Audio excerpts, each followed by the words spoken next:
Kau menuntun langkahku dengan tangan kasih-Mu. Kau pegang tanganku Bapa. Satu hari lagi Kau buktikan kasih-Mu.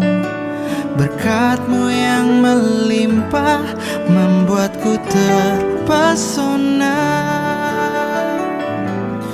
Hanya satu yang ku minta, ajarku mengasihi-Mu dengan segenap hatiku seumur hidupku. Hanya satu yang ku minta, ajarku mencintai-Mu dengan segenap hatiku seumur hidupku, Yesus. Selamat sore, salam sejahtera buat kita sekalian. Terpujilah nama Tuhan yang hingga saat ini masih memelihara kehidupan kita. Hari ini Sabtu tanggal 11 April 2020, di hari Sabtu sunyi yang ada di dalam tradisi kekristenan. Dan hari ini kita sama-sama mau merenungkan kebenaran firman Tuhan. Mari kita berdoa. Bapa Sorgawi, di saat kami merenungkan, menghayati kasih Tuhan lewat pengorbanan di kayu salib, di hari Sabtu ini kami rindu disapa oleh firman Tuhan, dan kiranya kami boleh diberikan kekuatan Roh Kudus di dalamnya. Bapa, dalam Yesus kami berdoa. Amin. Mungkin ada sebagian dari kita yang bertanya, mengapa saya menggunakan masker ini? Ibu bapak saudara terkasih, saya sengaja menggunakan masker ini sebagai bentuk kampanye untuk kita mendukung program pemerintah di dalam proses mitigasi atau pemutusan penularan virus COVID-19 yang mengancam bagi kehidupan umat manusia. Kita dianjurkan menggunakan kain, masker kain, karena masker bedah itu hanya digunakan oleh tim medis di tempat-tempat pelayanan kesehatan. Mari, saat ini kita akan membaca dan merenungkan bagian dari Alkitab dari Injil Lukas pasal 23 ayat 55 sampai 56b. Demikian firman Tuhan. Dan perempuan-perempuan yang datang bersama-sama dengan Yesus dari Galilea ikut serta, dan mereka melihat kubur itu dan bagaimana mayatnya dibaringkan. Dan setelah pulang, mereka menyediakan rempah-rempah dan minyak mur. Dan pada hari Sabat, mereka beristirahat menurut hukum Taurat. Demikian pembacaan firman Tuhan. Terpujilah Kristus. Ibu bapa, saudara yang dikasihi Tuhan Yesus Kristus, kita masa-masa sekarang ini ada di dalam kondisi yang disebut dengan kejadian luar biasa. Sehingga apapun yang kita lakukan di dalam perayaan-perayaan, dalam peribadatan-peribadatan dilakukan secara luar biasa, yang tidak seperti biasanya. Dan hari Sabtu ini kita kembali mau diingatkan dengan peran para perempuan yang dengan setia mengikut Yesus. Mereka sejak dari Via Dolorosa, dari Yesus disidangkan, dari Yesus kemudian digiring menuju Bukit Golgota yang kita kenal dengan jalan salib, sampai kepada penyaliban. Bahkan dikatakan dalam pembacaan kita, sampai kepada tempat ia dikuburkan, dan mereka mengamati dengan betul bagaimana Yesus dibaringkan di tempat pemakamannya, di liang kuburnya. Dan disitulah perempuan-perempuan ini membuktikan bahwa mereka mengasihi Tuhan, Mereka mencintai Yesus. Mereka betul-betul mau menunjukkan kesetiaan mereka kepada Yesus. Dan kesetiaan itu bahkan ditunjukkan sampai akhir dari apa yang kita kenal sebagai peristiwa hari Paskah. Jemaat yang dikasihi Tuhan, pertanyaan sekarang adalah kekuatan apa yang mendorong mereka? Kekuatan apa yang membuat para perempuan ini memiliki suatu kemauan, suatu kerinduan mengiringi Yesus sampai di tempat pemakaman? Bukan berarti mereka saat itu aman sebetulnya. Bukan berarti mereka saat itu tidak akan mengalami apa yang Yesus alami. Sebetulnya juga mereka mengalami masa-masa yang tegang. Tetapi justru di tengah masa yang mencekam itulah mereka mampu untuk menunjukkan kesetiaan kepada Yesus. Saudara terkasih, ada yang mau kita petik sebagai permenungan kita di hari ini. Yang pertama adalah, mari kita melihat begitu mencintainya para perempuan itu kepada Yesus. Mereka sekalipun dalam ancaman, mereka tetap memiliki keberanian itu. Mereka tidak gentar. Mereka setia kepada Yesus. Dalam hal ini sebetulnya mau dikatakan, ketika kita beriman, kita berada dalam tantangan. Ketika kita beriman, kita berada di dalam suatu hal yang mau diminta. Sejauh mana kita berani dan sejauh mana kita mau setia kepada Sang Tuhan yang kita sembah. Keadaan itulah yang menjadi pelajaran buat kita, ibu bapak saudara. Pelajaran yang begitu berharga ketika kita saat ini mengalami keadaan yang begitu, katakanlah, tidak menyenangkan. Yaitu begitu kuatnya penyebaran virus COVID-19 yang ada di sekitar kita. Dan ternyata kita masih ditanya oleh Tuhan, apakah kita masih mau menunjukkan keberanian kita? Berani dalam hal ini bukan berarti berani yang konyol, bukan berarti berani yang kurang bijak, tetapi berani di sini adalah berani untuk menunjukkan kita setia kepada Tuhan di tengah ancaman. Setiap hari kita dengar ada orang meninggal. Setiap hari ada orang yang lewat karena virus ini. Sejauh mana keberanian kita? Bukan berani harus menantang tuh virus, bukan. Tapi berani untuk menyangkal diri kita, berani untuk merendahkan hati kita, berani untuk rela mengikuti arahan pemerintah, berani untuk rela mengikuti arahan dari tim medis dan juga Majelis Sinode GPIB untuk kita sama-sama melawan virus ini. Melawannya dengan apa? Dengan tetap diam di rumah, dengan tetap melakukan aktivitas dari rumah, baik bekerja, baik belajar, maupun beribadah. Keberanian inilah yang Tuhan mau lihat dari kita. Seberapa produktifnya kita di tengah kondisi ini. Atau bahkan justru saat kita di rumah, kita kemudian diubahkan. Bukan menjadi orang yang baik, tetapi orang yang menjadi orang yang malas-malasan. Ya, sudah malas makin malas, ya repot jadinya. Tidak.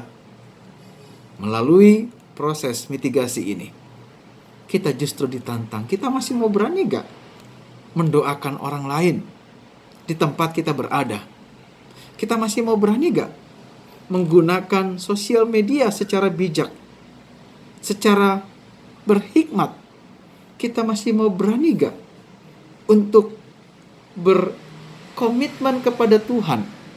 Tuhan, sekalipun wabah ini datang, tetapi sandaran imanku, sandaran pengharapanku hanya tetap kepada Engkau. Keberanian inilah yang diajarkan, dicontohkan, diteladankan oleh para perempuan yang setia kepada Tuhan.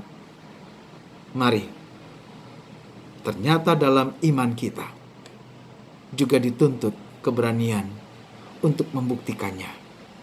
Yang kedua, ibu bapak saudara yang dikasihi Tuhan Yesus Kristus, kita mau pelajari bahwa ada pertanyaan. Ketika Yesus mati, lalu selang 1 hari, di hari Sabtu, yaitu hari Sabat, apa yang terjadi dengan dunia? Karena dunia tanpa Yesus, dunia tanpa Yesus.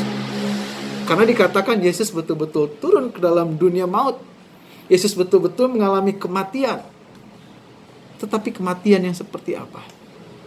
Mari ibu bapak sama-sama kita pikirkan. Ternyata kematian Yesus ini bukan kematian yang sia-sia. Bukan kematian yang langsung membawa kehampaan. Justru kematian Yesus inilah yang membawa kebaikan dan pembaruan. Seorang filsuf dari Jerman yang dikenal dengan Friedrich Nietzsche pada tahun 1882 menulis buku yang berjudul The Gay Science. Kalau diterjemahkan, sains yang mengasyikkan.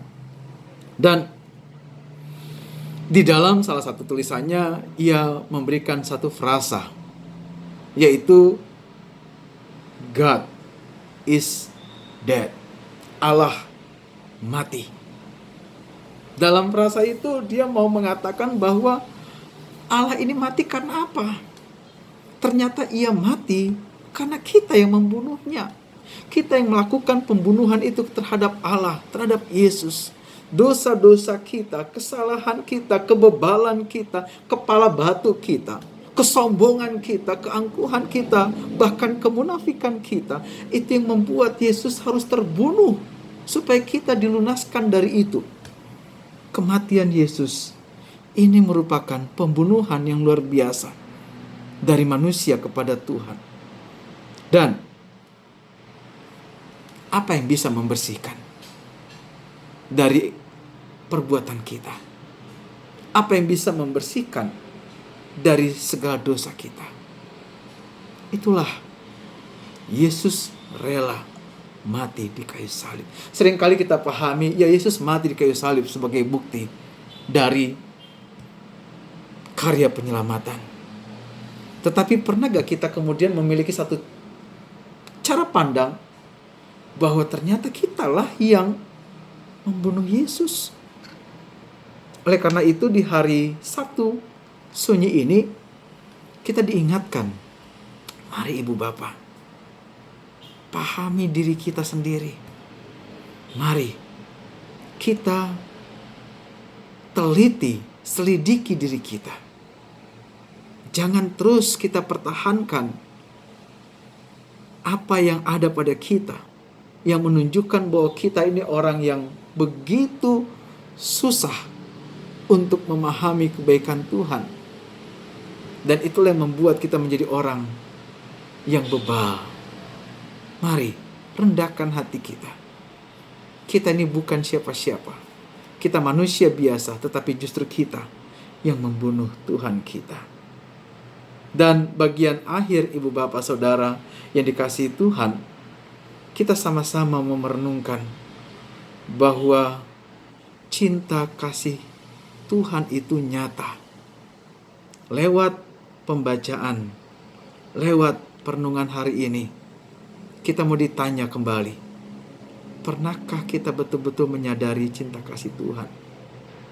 Dan melalui kondisi di mana kita sedang melakukan mitigasi terhadap penularan COVID-19, pernah gak di rumah masing-masing, di tempat kita masing-masing, kita bertanya kepada Tuhan, Tuhan, Adakah saya betul-betul bersyukur kepadamu?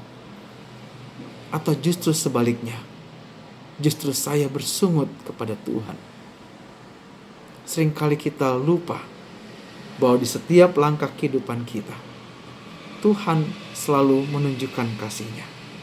Oleh karena itu, mari kita juga tunjukkan kasih kita lewat kehidupan keluarga, terhadap keluarga besar kita, terhadap lingkungan sekitar kita.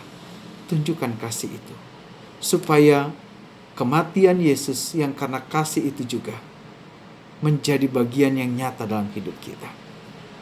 Ibu, bapak, saudara terkasih dalam Yesus Kristus, selamat bersyukur karena kita umat pilihan Tuhan yang mengalami pengampunan lewat kematian Tuhan.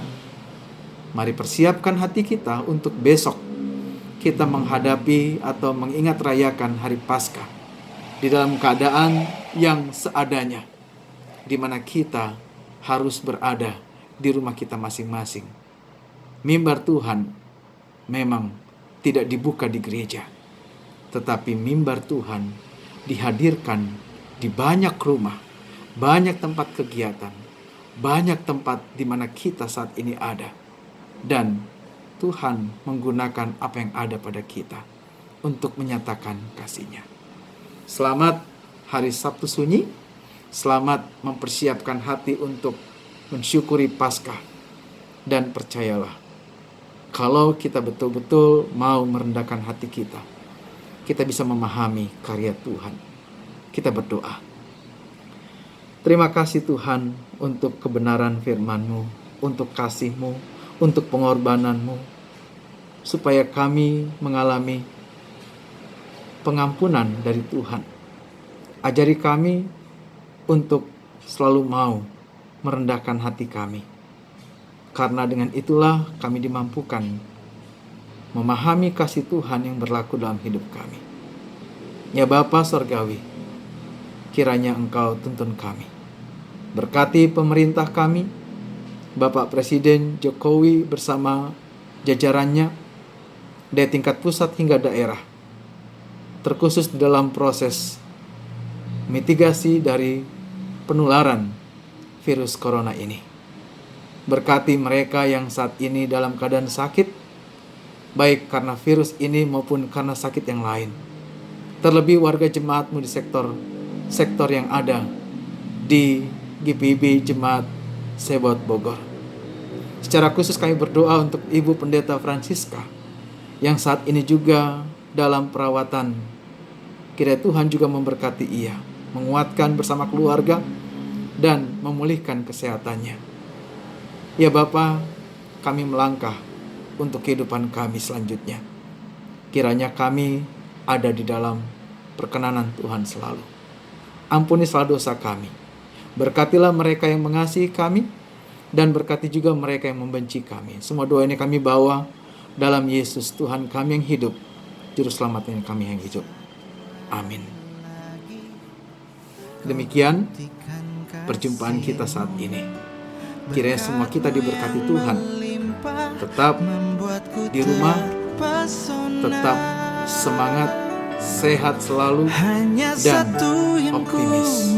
Karena Tuhan ada bersama kita. Tuhan Yesus memberkati. Dengan Salam segenap hatiku, seumur hidupku, hanya satu yang ku minta, ajarku mencintaimu dengan segenap hatiku, seumur hidupku.